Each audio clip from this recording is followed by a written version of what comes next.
शादी का खाना। आपको क्या लगता है कि भारतीय शादी में मेहमानों के लिए सबसे ज़रूरी क्या होता है? महंगे कपड़े, दूल्हा दुल्हन की एंट्री, संगीत? अरे ना रे, नहीं नहीं, इनमें से कुछ भी नहीं। बस एक चीज़ होती है और वो है शादी का खाना। हाँ जी, आपके मुंह में पानी आ गया ना? अरे वो तो आना ही था, क्योंकि शादी का खाना होता ही ऐसी चीज़ है जिसके लिए सब लोग शादी में आते हैं।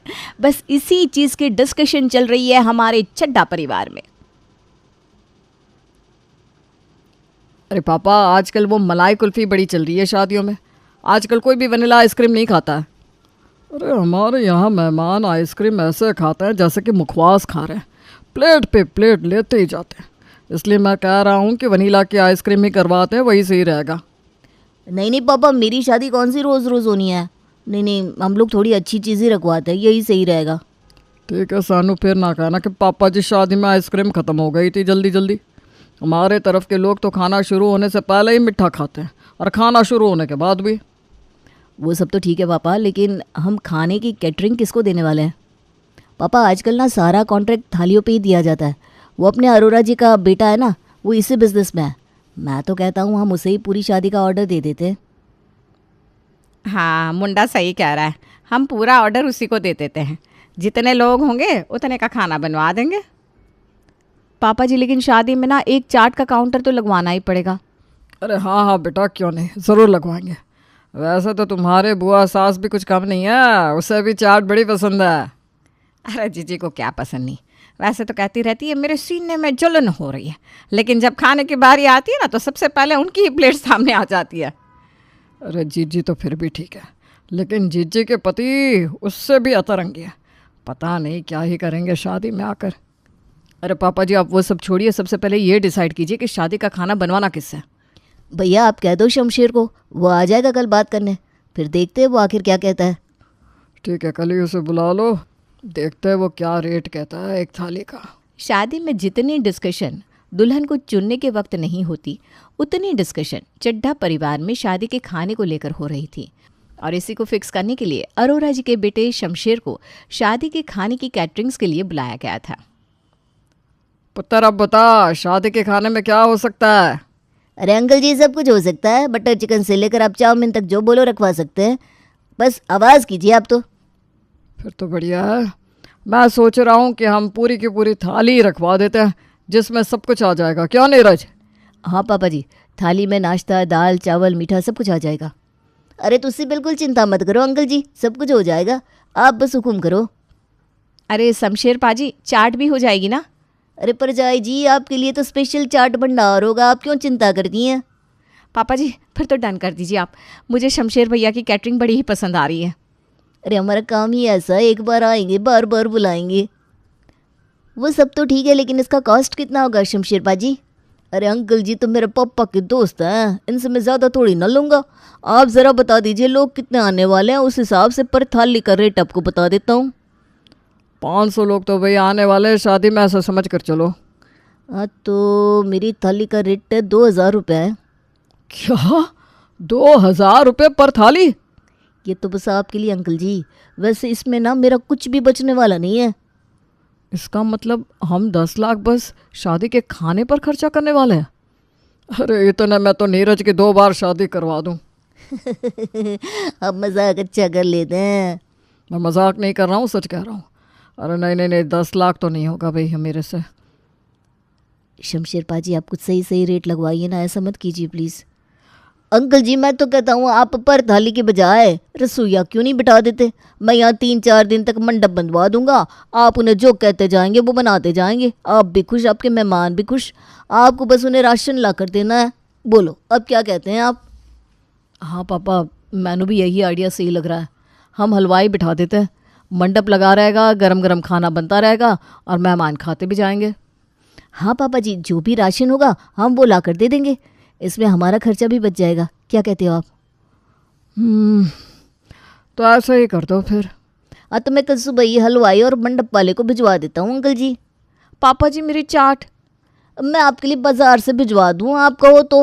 ओए तू चुप कर कुड़िए, चाट चाट लगा रखा है। शादी के खाने का मंडप तो लग चुका था अब बारी थी मेहमानों के आने की और शादी के खाने पर टूटने की मेरा मतलब उसे खाने की। और चड्ढा परिवार में तो इतने और तरह के मेहमान थे कि मैं आपको क्या ही बताऊं, इसलिए मैं आपको बताती नहीं हूँ। चलिए दिखाई देती हूँ। एक तरफ आलू के गर्मा गर्म पराठे बन रहे हैं। अरे आलू के पराठों के ऊपर मक्खन तो है ही नहीं। मुझे तो इसमें आलू भी नज़र नहीं आ रहा जीजी, मैं तो बस पेट भरने के लिए खा रही हूँ। सुबह से 10 पराठे खा चुकी है, फिर भी कह रही है पराठे अच्छे नहीं है। और भैया मैंने तो इतना मक्खन डाला है पराठों में कि एक मछली उस पर तैर सकती है, फिर भी इन्हें मक्खन ना दिखाई दे रहा ना आलू। अरे चलो पाजी, क्या हुआ, रुक क्यों गए? अभी तो मेरे दांतों को भी नहीं लगा है नाश्ता। अरे पता नहीं ब्रिजेश भाई साहब ने क्या सोचकर आलू के पराठे नाश्ते में रखवा दिए, मुझे तो समझ में नहीं आ रहा। अब क्या कर सकते हैं, पेट को 2 टुकड़े तो देने ही है। अरे चलो पाजी, डालो ना आलू के पराठे। अरे अभी नहीं बन सकते आलू के पराठे बहन जी। क्यों नहीं बन सकते? मैं दूल्हे की बुआ हूँ। अरे बुआ है तो भी नहीं बन सकते, मैं कह रहा हूँ ना। अरे क्या हो गया पाजी? अरे देखिए भाई साहब, ये क्या कह रहे हैं कि आलू के पराठे अब नहीं मिल सकते? अरे क्यों पाजी, क्यों नहीं बन सकते? अरे राशन ख़त्म हो गया। लेकिन मैं इतना सारा राशन तो लाया था, 700 लोग खा लेते हैं। अरे यहाँ एक इंसान 10-10 पराठे खा रहा है, कहाँ से पूरा पड़ेगा राशन भाई साहब? और इन बुआ जी ने कम से कम 11 पराठे तो खा लिए अब तक। अरे मैंने तो बस चखे चखाने भर के ही खाए अभी, मुझे तो कुछ खास पसंद भी नहीं आए इतने। 11 पराठे चखने चखाने के? अच्छा चलो ठीक है, मैं और राशन मंगवा देता हूँ।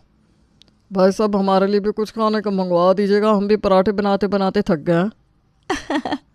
तो ये होता है शादी वाला घर, सॉरी शादी वाला खाना, जिसकी हर कोई बुराई भी करता है लेकिन छोड़ता भी नहीं है। लेकिन चड्ढा परिवार में अभी फूफा जी की एंट्री होनी बाकी थी। उनके आते ही ये शादी वाला घर कुछ और ही रंग दिखाने वाला था। अरे इतनी सुबह बाहर कौन चिल्ला रहा है? मुझे नहीं पता, मेरी तो खुद की आँख इन्हीं चीखों की वजह से खुली है। अरे कौन है बेवड़ा जो सुबह सुबह पीकर हंगामा कर रहा है? आजकल पता नहीं इस मोहल्ले में कौन कौन लोग रहने आ गए।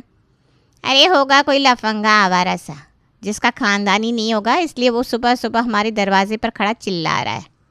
मैं तो कहती हूँ पुलिस में शिकायत दर्ज कर दो, ऐसे लोगों के खिलाफ करनी चाहिए। मैं अभी बाहर जाकर देखता हूँ, सुबह के 6 बजे कौन लफंगा हमारे दरवाजे पर खड़ा है। किसी के चिल्लाने की आवाज़ से सुबह के 6 बजे चड्ढा परिवार में सबकी नींद बिगड़ चुकी थी। लेकिन अभी तक पता नहीं चला था कि आखिर वो इंसान है कौन जो इस तरह दरवाजे पर खड़ा चिल्ला रहा था। ब्रिजेश जैसे ही दरवाज़ा खोलता है वैसे ही वहाँ बुआ के पति खड़े थे। अरे जीजा जी आप? अरे तुम्ही ने तो शादी में बुलाया है ना साले साहब, अगर नहीं बुलाया है तो मैं वापस चला जाता हूँ। अरे नहीं नहीं, मैं तो ये कह रहा था कि आप मुझसे कह देते, मैं आपको स्टेशन पर लेने आ जाता। अब अंदर भी आने दोगे कि बाहर ही खड़ा रखोगे? अरे नहीं नहीं, आइए ना, आपका स्वागत है, आइए आइए। अरे पापा कौन है वो लफंगा, कौन चिल्ला रहा था बाहर? लफंगा? फूफा जी आप? क्या बोल रहे थे अभी तुम? वो मैं ये कह रहा था कि कौन है वो महान संगीतकार जो सुबह सुबह इतना सुर में गा रहे थे। अरे आप आ गए? शादी वाला घर है, ना कोई खाना बन रहा है ना कोई स्वागत हो रहा है। बस अभी हलवाइयों को बुलाता हूँ जीजा जी।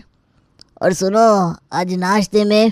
अरे आज तो बढ़िया नाश्ता रखवाया है हमने, राज कचौरी, पालक पत्ता चाट, जलेबी और भी बहुत कुछ। अरे नहीं नहीं नहीं नहीं, आज हमारी पसंद का नाश्ता बनेगा। अरे फूफा जी आप बता दीजिए, हलवाइयों से आपकी पसंद का ही खाना बनवा देंगे हम। हाँ हाँ, इस घर के बड़े जमाई हैं आप, तो इतना तो हक बनता है आपका। आज नाश्ते में मैगी बनवाना। क्या मैगी? हाँ, और खाने में मूली के कोफ्ते, पालक की रोटी, टिंडे की टिक्की और मीठे में चुकंदर की मिठाई। ये खाना है या सजा? क्या हमारी पसंद आपको पसंद नहीं आ रही? ठीक है, फिर हमारा यहाँ क्या काम है, हम जा रहे हैं भाई। अरे नहीं नहीं नहीं नहीं, ऐसा नहीं है, मैं अभी मैगी बनवा देता हूँ, बस 2 मिनट लगेंगे। लो हो गया कल्याण। ऐसा लग रहा है कि हम आज शादी का खाना नहीं, किसी सेंट्रल जेल का खाना खाने वाले हैं। अरे चुप करो ना, अगर जीजा जी ने सुन लिया तो फिर मुंह फुलाकर बैठ जाएंगे। पापा जी फूफा जी से पूछ लो ना, करेली की कोई आइटम नहीं खाएंगे क्या? अरे तू चुप बैठेगा कि एक चपेट लगाऊं? हो गया चुप, मैं तो बस सजेशन दे रहा था। फूफा जी ने आते ही शादी का मेनू बदल दिया, जिससे शादी का खाना जेल के खाने में बदल गया था। लेकिन चलो, अगले दिन फूफा जी ने ऐसी कोई खुराफात नहीं की थी और सब लोग शादी के मंडप में खुशी खुशी पहुंच गए थे, जहां का मेनू देखकर आज पूरा चड्डा परिवार बड़ा ही खुश था। आज देखो खाने में पनीर और दाल मखनी रखवाई है। हाँ, मेरे मुंह में तो देखकर ही पानी आ रहा है। कल तो ये फूफा जी की वजह से कैसी कैसी चीज़ें खानी पड़ी थी, लेकिन आज तो मैं ये सब आलू टिक्की चाट पनीर पूरे दिल से खाऊंगी। मम्मी जी, आज तो शादी के खाने में डोसा भी रखा है, मैं तो जमकर खाने वाली हूँ। इसके बाद तो खुद ही खाना बनाना है घर पे। हाँ हाँ, सही कह रही है बहू तू। कल से तो शादी भी ख़त्म और शादी का खाना भी, इसलिए आज जितना मर्जी पेट भर के खा लेना। अरे आप दोनों तो ऐसे बोल रही हैं जैसे आप दोनों किसी की शादी पे आ रही हैं। अरे भूलिए मत, हमारे घर की शादी है ये। पहले मेहमानों को खाना खिलाना है, फिर हम खुद खाएंगे। अरे हाँ भाई हाँ। मम्मी जी, थोड़ा सा सब्र। हाँ हाँ भाई, हमारे घर की शादी है, फोकस फोकस। अरे ये कौन है? पता नहीं कौन है, हमारी तरफ से तो नहीं लग रही है। कविता, तू जानती है क्या इन्हें? नहीं तो मम्मी जी, मैं तो नहीं जानती ना। कहीं ये लड़की वालों की तरफ से तो नहीं है? नहीं, मैंने तो नहीं देखा कभी इन्हें शालिनी के साथ। अब पापा जी, मुझे पता चल गया ये कौन है, मैं अभी आती हूँ, आप सब यहीं रुकिए। अरे भाई इससे क्या हो गया?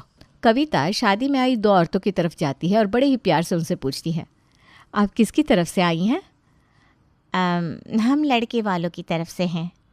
लेकिन यहाँ तो जन्मदिन की पार्टी चल रही है बहन जी। अच्छा, हमने गलती से बोल दिया, हम भी जन्मदिन की शुभकामनाएं देने तो आए हैं। लो जी, आप तो पकड़े गए। यहाँ कोई जन्मदिन की पार्टी नहीं है, यहाँ मेरे देवर की शादी हो रही थी, इसलिए आप वो रहा बाहर का रास्ता नापिए। अरे चल चल जल्दी यहाँ से निकल। वाह बहू, तूने तो अच्छा पकड़ लिया है ना। देखा पापा जी, मैंने आपके 2 प्लेट के पैसे बचा लिए। अरे चलो चलो, पंकज के फेरे ख़त्म हो गया, साथ में खाना खा लेते हैं। पंकज और शालिनी की शादी में खाने को लेकर बड़ा ही बवाल हुआ, इसलिए आज जब सब लोग बैठकर दाल और पनीर खा रहे थे तभी पंकज हंसने लगता है। क्या हुआ? मैं यही सोच रहा हूँ कि यही दाल और पनीर हम घर पे भी खाते हैं, लेकिन शादी में लोग टूट क्यों पड़ते हैं इस पर? बेटा, यही हमारे भारतीय शादी की खासियत है। यहाँ शादी में दूल्हा दुल्हन नहीं बल्कि शादी का खाना बड़ा ही महत्व रखता है। आपको नहीं लगता कि फिर ये फिजूल खर्च करनी ही नहीं चाहिए? नहीं बेटा, ये फिजूल खर्चे नहीं है। शादी के बहाने ही तो सब लोग मिलते हैं, हंसी ठिठोली होती है, चुटकुले होते हैं, कोई रूठता है कोई मनाता है। ये यादें ही तो होती है जो जीवन भर हमारे साथ रहती है। कहने को तो बस ये एक शादी का खाना है, लेकिन शादी का खाना कितने संबंधों को जोड़ता है, ये महत्व रखता है। पापा जी की बात से मैं तो बिल्कुल सहमत हूँ। हमारी शादी में जब सब एक साथ मिलकर खाना खा रहे थे, ये देखकर मुझे तो बड़ी ही खुशी हो रही थी। चाहे हम ये दाल और पनीर रोज़ घर में ही क्यों ना खाते हो, लेकिन जब एक साथ मिलकर खुशी से नाचते गाते हुए शादी का खाना खाया जाता है ना, तो उसका स्वाद ही अलग होता है। सही बात है, हमारे भारत में शादी का खाना सिर्फ खाना नहीं, एक इमोशन है। क्यों? बिल्कुल सही। और इन्हीं चीज़ों से ही तो शादी का मज़ा है। अगर शादी का खाना ना हो तो शादी का मज़ा ही नहीं आता। क्या कविता बहू? वही तो, इसलिए देखिए ना, हमारे पास भी आया है शादी का कार्ड। तो सब लोग तैयार हो जाइए एक बार फिर से शादी का खाना खाने के लिए।